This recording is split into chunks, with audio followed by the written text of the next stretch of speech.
According to reports, countries like Egypt, Turkey, and even Pakistan are helping diffuse the tension between America and Iran.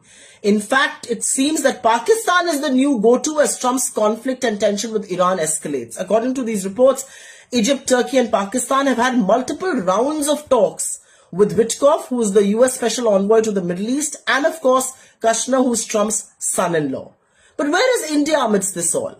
Why don't we have a seat at that high-stakes table? Or are we too busy promoting a propaganda movie like Dhrindar or making reels with red laser eyes?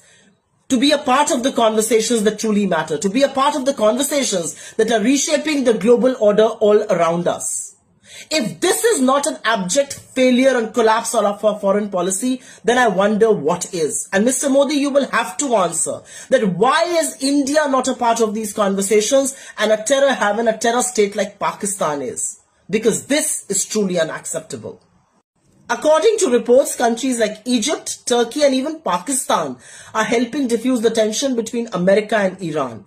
In fact, it seems that Pakistan is the new go-to as Trump's conflict and tension with Iran escalates. According to these reports, Egypt, Turkey, and Pakistan have had multiple rounds of talks with Witkoff, who is the US Special Envoy to the Middle East, and of course, Kushner, who is Trump's son-in-law. But where is India amidst this all? Why don't we have a seat at that high-stakes table? Or are we too busy promoting a propaganda movie like Dhrindar or making reels with red laser eyes?